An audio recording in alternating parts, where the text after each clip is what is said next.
Waterproofing પહેલા કઈ પ્રકારની લાગી રહી હતી આ છત?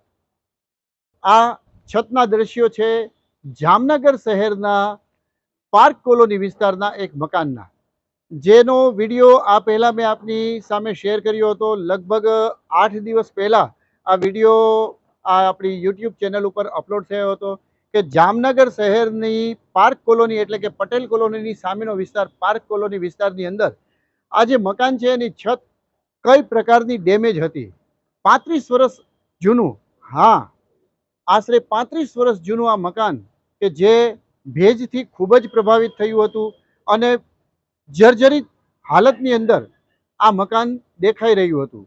જ્યારે સ્ટોપ ડ્રોપ વોટરપ્રૂફિંગમાંથી હું કેતન મહેતા અહીંયા આગળ સર્વે કરવા માટે આવ્યો ત્યારે આ જે મકાનની હાલત હતી એ કઈ પ્રકારની હતી એ તમામ દ્રશ્યો મિત્રો આપની સ્ક્રીનની સામે આવી રહ્યા છે કે જુઓ આ મકાન તમામ જગ્યાએથી કઈ પ્રકારના પાણીના સોર્સિસ ઊભા કરી રહ્યું હતું અને કઈ પ્રકારે એનું પ્લાસ્ટર ખલાસ થઈ ગયું હતું અને પર્ટિક્યુલર જે પાર્ટની અંદરથી વધારે પ્રભાવિત થયું હતું એ પાર્ટની નીચે જે રૂમ આવે છે એ રૂમના દ્રશ્યો પણ આપની સ્ક્રીનની સામે આવી રહ્યા છે કે જુઓ આ મકાનનો આ રૂમ કઈ પ્રકારનો પ્રભાવિત થયો છે. સ્લેબના જે પાર્ટ છે, સ્લેબનો જે પાર્ટ છે એ પાર્ટમાંથી પ્લાસ્ટર નીચે મૂકી દીધું છે. સરિયા જે છે, કોન્ક્રીટ જે છે એ નીચે પડી રહી હતી. જો આ દ્રશ્યો આપની સ્ક્રીનની સામે આવી રહ્યા છે તો મિત્રો આ દ્રશ્યો જોઈને આપ સમજી શકો છો કે ભેજ છે એ કેટલો ખતરનાક હોય છે અને જે લીકેજ છે એ લીકેજ ઉપર અગર તમે ધ્યાન નથી દેતા તો એ ધીમે ધીમે એક એક ટીપું પણ તમારા સપનાના ઘરની જે દિવાલો છે એ દિવાલોને કઈ પ્રકારે ખંડેર બનાવે છે, તમારો જે સ્લેબ છે એ સ્લેબને કઈ રીતના નસતો નાબૂદ કરી દે છે. આ તમામ દ્રશ્યો આપની સ્ક્રીનની સામે આવી રહ્યા છે. પરંતુ આ જે મકાન છે એના ઓનરે અવેરનેસ બતાવી છે. અવેરનેસ બતાવ્યા પછી એમને સ્ટોપ ડ્રોપ વોટરપ્રૂફિંગમાંથી કેતન મહેતા એટલે કે મારો સંપર્ક કર્યો છે અને સંપર્ક કર્યા પછી જ્યારે અમે અહીંયા સર્વે કર્યું અને એમને સજેશન આપ્યું કે અહીંયા તમારી જે છત છે એને અમે પૂર્ણ રીતે સુરક્ષિત કરી આપશું, એ કમિટમેન્ટ ઉપર એમને નિર્ણય લીધો કે હવે અમારે વોટરપ્રૂફિંગ કરાવવું જ જોઈએ.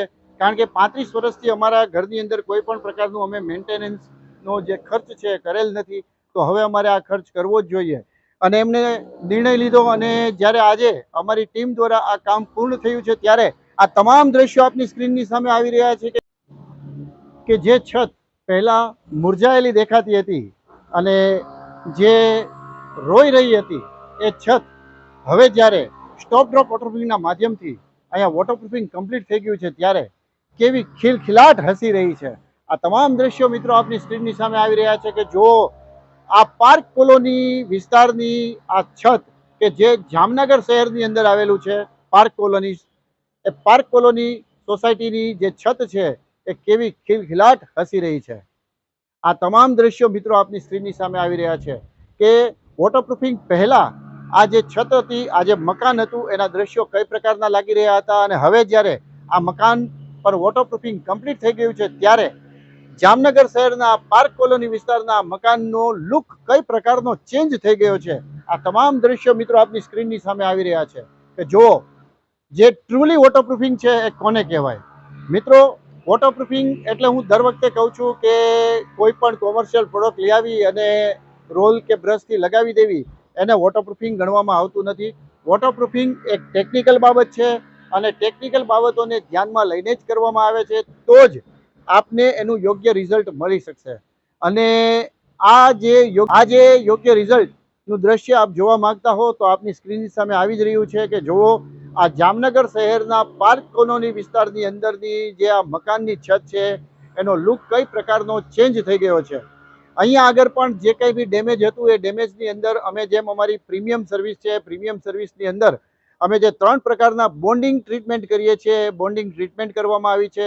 ત્યારબાદ જે બેઝ કોટ હોય છે એ બેઝ કોટ લાગે છે અને પછી ટોપ કોટ લાગે છે અને સંપૂર્ણ જે ટેકનિકલ બાબત અને જે કન્સ્ટ્રક્શન કેમિકલનું જે નોલેજ છે એ નોલેજોને ધ્યાનમાં રાખી અને આ તમામ છતને વોટરપ્રૂફ કરી દેવામાં આવી છે. આ તમામ દ્રશ્યો મિત્રો આપની સ્ક્રીનની સામે આવી રહ્યા છે. જો તમે પણ આવું વોટરપ્રૂફિંગ કરાવવા માંગતા હો તો મારો જે કોન્ટેક્ટ નંબર છે આપની સ્ક્રીન ઉપર હાઇલાઇટ થઈ રહ્યો છે. આ કોન્ટેક્ટ નંબર ઉપર આપ મને સંપર્ક કરી શકો છો અને આપની સાઇટની જો વિઝિટ કરાવવા માંગતા હો તો મારો જે વિઝિટ ચાર્જ છે એ પણ આપની સ્ક્રીનની સામે હાઇલાઇટ થઈ રહ્યો છે. આ વિઝિટ ચાર્જ આપને ગૂગલ પેના માધ્યમથી પ્રથમ ચૂકવવાનો રહેશે. મિત્રો, અમે લોકો વોટરપ્રૂફિંગ કરીએ છીએ તો વોટરપ્રૂફિંગ પછીની જે દરકાર એટલે કે જે માવજત રાખવાની છે એ મકાન માલિકની ઉપર હોય છે કે મકાન માલિકે ઘણી બાબતોની કેર કરવી પડે છે કે કોઈ પણ વોટરપ્રૂફિંગ થયા પછી કોઈ પણ પ્રકારનું વાઇબ્રેશન ન આવે, હેવી ઘસારો ન લાગે, ફેબ્રિકેશન વર્ક ન થાય, તેમજ બ્રેકરનું વર્ક પણ છત ઉપર ન થવું જોઈએ.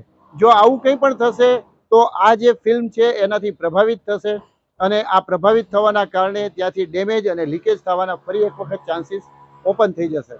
તો મિત્રો, આ બાબતનું ખ્યાલ રાખવું જોઈએ, કારણ કે અમે જે 5 વર્ષની આપને એપ્લિકેશન વોરંટી આપીએ છીએ એ એપ્લિકેશન વોરંટીમાં આ વસ્તુઓની નોંધ લેવી ખૂબ જ જરૂરી છે કે ઘસારો ન લાગે, વાઇબ્રેશન ન આવે, ફેબ્રિકેશન વર્ક ન થાય, તેમજ ધરતીકંપનો જે હેવી આંચકો છે, આગનો અગર બનાવ બને છે તો આવી બાબતોની અંદર વોટરપ્રૂફિંગ છે એ પ્રભાવિત થાય છે. મિત્રો, આ વસ્તુ એક સાયન્સ છે અને આ સાયન્સનું મહત્ત્વ એટલું જ છે કે જે વાઇબ્રેશન છે એ નોર્મલ વાઇબ્રેશનથી કંઈ નથી થતું. આપના ઘરમાં અગર કોઈ ફર્નિચર વર્ક થતું હોય અથવા તો કંઈ હલનચલનનું વર્ક છે તો એનાથી એને નુકસાન નથી થતું, પણ પર્ટિક્યુલર જો હેવી વાઇબ્રેશન કોને કહેવાય કે તમે જે સાઈડમાં વોટરપ્રૂફિંગ કરેલું છે અને એ સાઈડની અંદર જો બ્રેકર ચાલે છે તો એ બ્રેકરનું જે વાઇબ્રેશન છે એ જો કન્સ્ટ્રક્શનને તોડી શકતું હોય, બ્રિકને તોડી શકતું હોય, આરસીસીને તોડી શકતું હોય તો આ તો વોટરપ્રૂફિંગની ફિલ્મ છે, આ તૂટે અને તૂટે જ. તો મિત્રો, આ વસ્તુનું ખાસ ધ્યાન રાખવું જોઈએ.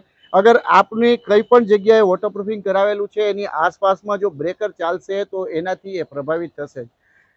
આવી કોઈ પણ વોટરપ્રૂફિંગને લગતી માહિતી જોતી હોય તો આપ મને સંપર્ક કરી શકો છો. મારો કોન્ટેક્ટ નંબર હમણાં જ થોડી વાર પહેલાં મેં આપ્યો. વધુ માહિતી માટે મને સંપર્ક કરો. ત્યાં સુધી તમારા મિત્ર, તમારા હોસ્ટ કેતન મહેતાને રજા આપો. નમસ્કાર. મહાદેવ હર.